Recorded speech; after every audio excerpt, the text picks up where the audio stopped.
أعوذ بالله من الشيطان الرجيم. بسم الله الرحمن الرحيم. تبارك الذي بيده الملك وهو على كل شيء قدير. الذي خلق الموت والحياة ليبلوكم أيكم أحسن عملا وهو العزيز الغفور. الذي خلق 7 سماوات طباقا ما ترى في خلق الرحمن من تفاوت فارجع البصر هل ترى من فطور.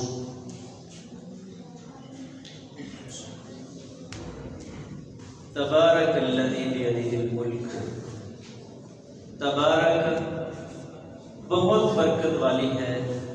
الذی وہ ذات بیدہ الملک جس کے ہاتھ میں ہے تمام بادشاہی. بیدہ جس کے ہاتھ میں ہے الملک تمام بادشاہی. وہو علی کل شیء اور وہ ہر چیز پر قدیر خوب قادر ہے, پوری طرح قدرت رکھنے والا ہے. یہ بچوں کے پاس کوئی آدمی کھڑا ہو جائے نا, چپ نہیں کرتے,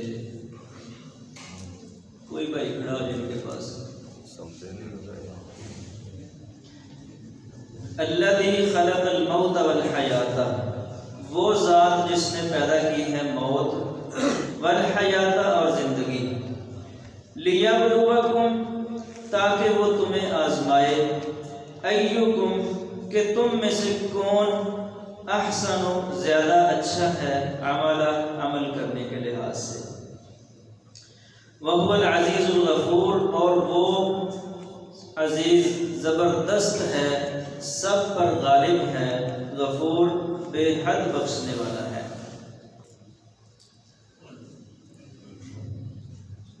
تبارک الذی بیدہ الملک, بہت برکت والی ہے وہ ذات جس کے ہاتھ میں تمام بادشاہی ہے.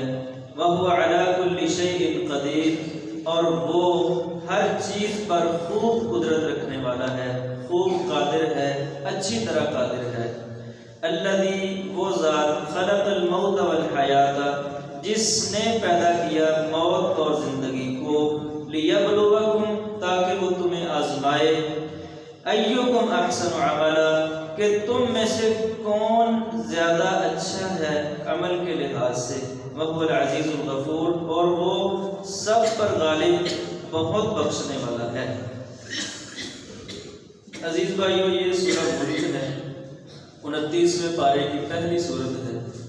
سورہ ملک اس کی پہلی آیت میں آنے والے لفظ ملک کی وجہ سے, بیدہ الملک, اس وجہ سے اس کا نام سورہ ملک پڑا ہے. سنن ترمذی میں ہے, نبی علیہ السلام نے فرمایا کہ 30 آیات پر مشتمل ایک سورت ہے جس کو تبارک الذی بیدہ الملک کہتے ہیں. اس سورت نے اپنے پڑھنے والے ایک کے بارے میں اللہ تعالیٰ کے ہاں سفارش کی تو اللہ تعالیٰ نے اس بندے کو معاف کر دیا. یہ سنن ترمذی میں ہے اور شیخ البانی رحمہ اللہ نے اس کو صحیح کہا ہے. ایسے ہی المعجم الکبیر للطبرانی, اس میں ایک روایت ہے, نبی علیہ السلام نے فرمایا یہ 30 آیات والی سورت جو تبارک الذی بیدہ الملک ہے, اس نے اللہ تعالیٰ کے پاس اپنے ایک پڑھنے والے کے متعلق حجت پیش کی, خاصمت جھگڑا کیا, حجت پیش کی, دلیل پیش کی. تو اللہ تعالیٰ نے اس شخص کو اس صورت کے حجت پیش کرنے کی وجہ سے, حجت پیش کرنے کا مطلب جیسے وکیل نہیں جج کے سامنے اپنے موکل کی دلیلیں پیش کرتا ہے نا, اس کو کہتے ہیں خاص عمل. تو ایسے یہ صورت اللہ تعالیٰ کے سامنے اپنے پڑھنے والے کے حق میں دلیلیں پیش کرے گی. تو فرمایا نبی علیہ السلام نے کہ پھر اللہ تعالیٰ نے اس وجہ سے اس بندے کو جنت میں داخل کر دیا, ادخلہ اللہ الجنہ. تو معلوم ہوتا ہے کہ یہ صورت جو ہے بڑی بابرکت اور اپنے پڑھنے والے کی سفارش کرنے والی صورت ہے. ایک وقت تک ہمارے اسلاف کا یہ معمول رہا ہے کہ لوگ رات کو سوتے وقت سورہ ملک پڑھا کرتے تھے. آپ لوگ بھی کبھی پڑھتے ہوں گے, ہو سکتا ہے آپ بھی کئی لوگ پڑھتے ہوں. پھر بعد میں کوئی تحقیق سامنے آئی کہ کہہ دیا گیا کہ یہ رات کو پڑھنے والی بات تو ضعیف ہے. چلو ضعیف ہی صحیح، لیکن اس کا یہ مطلب تھوڑا ہے کہ قرآن ہی چھوڑ دو. آپ کبھی رات کو پڑھ لیا کرو، کبھی مغرب کے بعد پڑھ لیا کرو، کبھی ظہر کے بعد پڑھ لیا کرو، اور کبھی فجر کے بعد، تاکہ وہ ایک خاص شکل نہ بن جائے. لیکن پڑھنی تو چاہیے نا، بالکل چھوڑ دینا درست بات نہیں ہے. خاص کر یہ جو روایت ہے کہ یہ سفارش کرتی ہے اپنے پڑھنے والے کے بارے میں، تو اس سے معلوم ہوتا ہے کہ اس کے ساتھ کوئی خاص تعلق ہمیں بنانا چاہیے. اللہ عمل کی توفیق. تبارک الذی بیدہ الملک، بہت برکت والی ہے وہ ذات جس کے ہاتھ میں ملک، بادشاہی. برکت کا مطلب ہوتا ہے بڑھوتری. کسی جگہ پر پانی کا جمع ہو جانا، تو جمع ہوتے ہوتے پانی بھی بڑھتا رہتا ہے، اس کو بھی برکہ، برکہ کہتے ہیں، اس حوض کو بھی کہتے ہیں جس میں پانی جمع ہو، تالاب. اللہ تعالیٰ بہت برکت والی ذات ہے. مطلب یہ ہے کہ ہر طرح کی خیر، ہر طرح کی بلائی، ہر طرح کا نفع وہ اللہ ہی کی طرف جمع ہوتا ہے یا اللہ ہی کی طرف سے ملتا ہے. یہ اللہ تعالیٰ کی برکت کا مطلب ہے. اب برکت ہوتی کیا ہے؟ برکت کا مطلب ہوتا ہے کہ آپ کے پاس جتنا کچھ بھی ہے نا، اسی میں آپ خوش ہوں، آپ کا گزارا ہو، آپ اس میں پریشان نہ ہوں. مطلب ایک بندے کی 20,000 تنخواہ ہے اور وہ خوش ہے، اس کو کوئی ٹینشن نہیں ہے. اور ایک بندے کی 1,00,000 روپے تنخواہ ہے لیکن وہ بے چین ہے. تو ظاہراً تو 1,00,000 زیادہ ہے اور 20,000 تھوڑا ہے، لیکن 20,000 والا خوش ہے اور 1,00,000 والا پریشان ہے. یہ فرق ہوتا ہے برکت اور عدم برکت کا. دیکھیں نا، آپ کسی کو 1,00,000 روپیہ دیں لیکن اس کو کچھ نہ کہیں، وہ صحیح سلامت تندرست ہو، اس کا جسم مضبوط ہو، وہ چلتا کھیلتا کودتا ہو، اس کے بچے بھی ٹھیک ٹھاک ہوں، اور ایک کو آپ 5,00,000 روپیہ دیں. ایک کو 1,00,000 دیا، اس کو کہا کچھ نہیں، دوسرے کو 5,00,000 دیا اور ساتھ اس کی ٹانگ بھی توڑ دی، تو کس کو فائدہ ہوگا؟ 1,00,000 والے. حالانکہ ظاہراً دوسرے کو 4,00,000 زیادہ ملا، لیکن فائدہ کس کو ہوا ہے؟ 1,00,000 والے. یہ ہوتی ہے برکت کہ ظاہر ایسے لگے کہ بھئی میری تو انکم تھوڑی ہے، لیکن کوئی نقصان نہ ہو، نہ کوئی ٹانگ ٹوٹے، نہ کوئی بچہ بیمار ہو، نہ کوئی اضافی ٹینشن ہو، نہ کوئی بیٹی کو طلاق ہو، نہ بہن کو طلاق ہو، نہ اس طرح کے اور مسئلے ہوں. لیکن دوسری طرف پیسے زیادہ مل رہے ہوں لیکن ساتھ ٹانگ بھی ٹوٹ جائے، بچہ بیمار ہو کے ہاسپٹل میں کوئی 2 مہینے پڑا رہے، تو وہ 5,00,000 کو کیا کرنا جب گھر میں سکون نہ ہو؟ تو کیا خیال ہے؟ یہ ہوتی ہے برکت. اچھا، یہاں سے یہ نہیں سمجھ لینا کہ جس کی بیٹی کو طلاق ہو گئی، جس کی ٹانگ ٹوٹ گئی، اس کا مطلب اس کے پاس برکت نہیں ہے. مصیبتیں 2 طرح سے آتی ہیں. ایک مصیبت ہوتی ہے بطور عذاب، اللہ کی ناراضگی پر مصیبت آتی ہے، اور ایک مصیبت ہوتی ہے بطور آزمائش.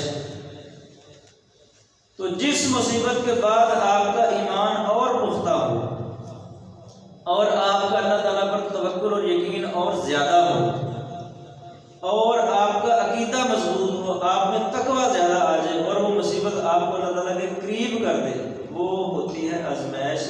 اگر آپ اس میں صبر کریں گے تو ایسا ہوگا. اور جس مصیبت میں آپ کی جزا فضا اور بے صبری اور بڑھ جائے اور آپ کا عقیدہ بھی کمزور ہو جائے اور توکل علی اللہ بھی کمزور ہو جائے، تو وہ ہوتا ہے اللہ کا عذاب. تو خیر، برکت کا مطلب ہے کہ آپ کے پاس جتنا بھی ہے تھوڑا ہے یا زیادہ ہے. اب دیکھیں نا، ایک بندے کے پاس 2 فیکٹریاں ہیں لیکن اس کو بیٹیوں کے حوالے سے سکون نہیں ہے، تو کیا کرنی 2 فیکٹریاں؟ اس کا کیا خیال ہے؟ تو یہ سارے مفہوم ہیں برکت کے کہ اللہ تعالیٰ سے برکت کی دعا کیا کرو. بڑھوتری کی دعا تو چلو جو کرنی سو کرنی، برکت کی دعا کیا کرو کہ اللہ مجھے تم نے جو کچھ دیا ہے میں اس پر راضی ہوں. یہ نا رضیت باللہ ربا، میں اللہ تعالیٰ کے رب ہونے پر راضی ہوں. رب ہونے کا یہی مطلب ہے کہ اللہ تعالیٰ جو کچھ کر رہا ہے میرے متعلق، اس کے جو بھی فیصلے ہیں میں اس کی ہر رضا اور ہر تقدیر پر راضی ہوں. تو اللہ سے برکت مانگا کرو کہ اللہ برکت ساری تیرے پاس ہے، تیری ذات ہی برکت ہے، تیری ذات سے ہی برکت نکلتی ہے، میں تجھ سے برکت مانگتا ہوں. تبارک الذی بیدہ الملک بہت برکت والی ہے وہ ذات جس کے ہاتھ میں ملک بادشاہی ہے۔ اچھا یہاں بھی ایک سوال پیدا ہوتا ہے کہ بھائی بادشاہ تو اور بھی بہت سے ہیں، دنیا میں بڑے بڑے بادشاہ گزرے بھی ہیں، آگے بھی آنے ہیں اور اس وقت بھی ہیں، تو پھر یہ کیا ہوا بیدہ الملک کے وہ ہی بادشاہ ہے؟ تو بھائیو حقیقی بادشاہ اللہ ہی ہے۔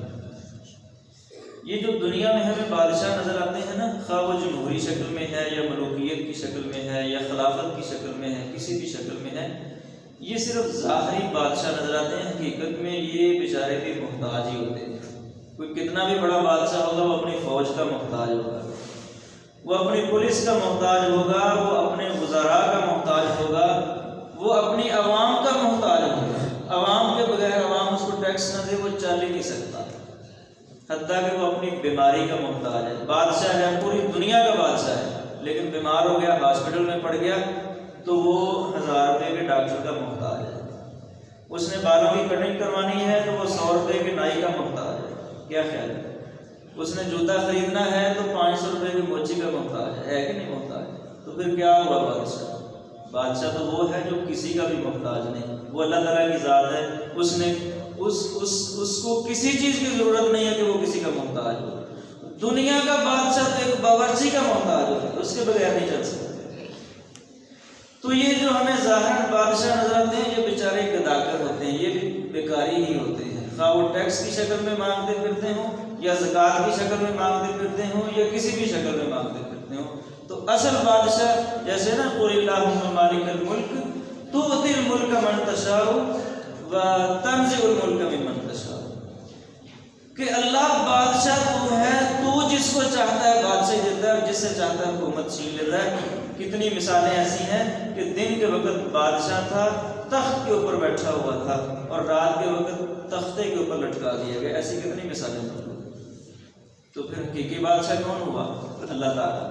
نبی علیہ السلام نے فرمایا قیامت کے دن اللہ تعالیٰ کہیں گے انا الملک این ملوک الارض، کہ میں بادشاہ ہوں، کہاں ہے دنیا کے بادشاہ؟ کوئی ہے تو سر اٹھائے، ساری دنیا اللہ تعالیٰ کے سامنے ہوگی۔ یہ ہے بیدہ الملک وہو علی کل شیء قدیر، اور وہ ہر چیز پر قادر ہے۔ ہر چیز پر قادر کا مطلب ہے فعال لما یرید، جو وہ چاہتا ہے وہ کر سکتا ہے، اس کے لیے کچھ مشکل ہے ہی نہیں۔ اچھا اللہ تعالیٰ کی تو قدرت کا کوئی اندازہ ہی نہیں نا، اللہ تعالیٰ نے جو مخلوق پیدا کی ہے ان کی قدرت کا اندازہ آپ یہاں سے لگا لو کہ یہ جو ملک الموت ہے جو لوگوں کی زندگیاں روح نکالتا ہے، قبض کرتا ہے، اس کے متعلق ایک روایت میں آتا ہے کہ کسی صحابی سے پوچھا گیا کہ یہ مطلب اس نے جو لوگوں کی جان نکالنی ہوتی ہے، ایک بندہ امریکہ میں ہے، اس کی جان نکالنے کے بعد اگلی باری اس بندے کے جو پاکستان میں ہے، ایک مثال دے رہا ہوں، تو اتنی جلدی وہاں سے پھر یہاں، پھر اگلا بندہ اگر امریکہ میں پھر وہاں، تو یہ کتنی اس کی رفتار ہے۔ اس نے کہا جس طرح آپ کے سامنے ایک پلیٹ میں چاول پڑے ہوں نا، یا گوشت کی کوئی 4-5 بوٹیاں پڑی ہوں ایک پلیٹ میں، تو ساری آپ کے سامنے ہی ہے نا، بھیا کو اگر 5 بوٹیاں بھی آپ اٹھا سکتے ہیں، ایک ایک کر کے بھی اٹھا سکتے ہیں، اور آپ کو کوئی مسئلہ نہیں ہے۔ ملک الموت کے لیے ساری دنیا ایسی ہے جیسے ایک پلیٹ میں اس کے سامنے کچھ کھانا پڑا ہوتا ہے، یہ ایک فرشتے کی قوت ہے، تو اندازہ کرو اللہ کی کتنی قوت ہوگی۔ یہ ہے وَهُوَ عَلَى كُلِّ شَيْءٍ قَدِيرٌ، کہ وہ ہر چیز پر قادر ہے۔ عبداللہ بن عباس رضی اللہ تعالیٰ عنہ سے پوچھا گیا کہ اللہ تعالیٰ بیعت کے وقت اتنے سارے لوگوں کا حساب کیسے لے گا؟ کہاں آدم علیہ السلام سے لے کر آخری پیدا ہونے والے تک انسان، تو اتنے لوگوں کا حساب کیسے اللہ تعالیٰ لے لے گا؟ فرمایا جس طرح بیعت کے وقت ہر انسان کو رزق دیتا ہے نا اللہ تعالیٰ، آپ دیکھ رہے ہو نا، تو ایسے ہی اللہ تعالیٰ بیعت کے وقت ہر ایک کا حساب بھی لے لے گا، اس کے لیے کیا مشکل ہے۔ یہ ہے وَهُوَ عَلَى كُلِّ شَيْءٍ قَدِيرٌ، وہ چاہے تو سمندر کی لہروں سے ایک بچے کو نکال کر وقت کے فرعون کے ساتھ ٹکرا دے، اور وہ چاہے تو گہرے کنویں سے ایک بچے کو نکال کر وقت کا حکمران بنا دے، جس کے لیے کوئی مشکل کام نہیں ہے۔ یہ ہے وَهُوَ عَلَى كُلِّ شَيْءٍ قَدِيرٌ، وہ ہر چیز پر قادر ہے، جو کرنا چاہے وہ کر سکتا ہے۔ امام احمد بن حنبل رحمہ اللہ جب خلق قرآن کے مسئلے میں جیل میں ڈال دیے گئے نا تو وقت کا حکمران بھی مخالف ہے، حتیٰ کہ 70 درباری ملاؤں نے فتویٰ دے دیا اس مامون الرشید کو کہ آپ احمد بن حنبل کو قتل کر دو، اس کو قتل کرنا جائز ہے، بلکہ ایک نے تو یہاں تک کہہ دیا کہ اس کو قتل کر دو، قیامت کے دن اگر اللہ نے پوچھا تو مجھے پیش کر دینا۔ درباری ملا ہوتے ہیں نا اپنا نمبر ڈھونڈنے کے لیے۔ تو دیکھ لو اس سب کے باوجود امام احمد بن حنبل کا نام آج بھی زندہ ہے، اور بادشاہ چاہنے کے باوجود بھی ان کو قتل نہیں کر سکا، اور جنہوں نے فتوے دیے تھے وہ پتہ نہیں کون ہے، آج ان کو کوئی جانتا تک نہیں۔ کیا ہے یہ ہے وَهُوَ عَلَىٰ كُلِّ شَيْءٍ قَدِيرٌ کہ اللہ جو چاہتا ہے وہ کر دیتا ہے، پھر اس کو کوئی روک نہیں سکتا، کوئی ٹوک نہیں سکتا، کوئی منع نہیں کر سکتا۔ الذی خلق الموت والحیات، اگلی آیت کہ وہ ذات جس نے موت اور حیات کو پیدا کیا، لیبلوکم ایکم احسن عملا، تاکہ وہ تم کو آزمائے کہ تم میں سے کون اچھے عمل کرتا ہے، وہو العزیز الغفور، اور وہ زبردست ہے اور بہت بخشنے والا ہے۔ اب یہ موت اور زندگی کی پیدائش بھی اللہ تعالیٰ کے ہاتھ میں ہے، اللہ ہی موت کو پیدا کرتا ہے اور اللہ ہی زندگی کو پیدا کرتا ہے۔ اس سے ایک بات یہ بھی معلوم ہوتی ہے کہ موت بھی ایک مخلوق ہے جس کو اللہ نے پیدا کیا ہے، یہ نہیں کہ عدم کا نام موت ہے، ایسا نہیں۔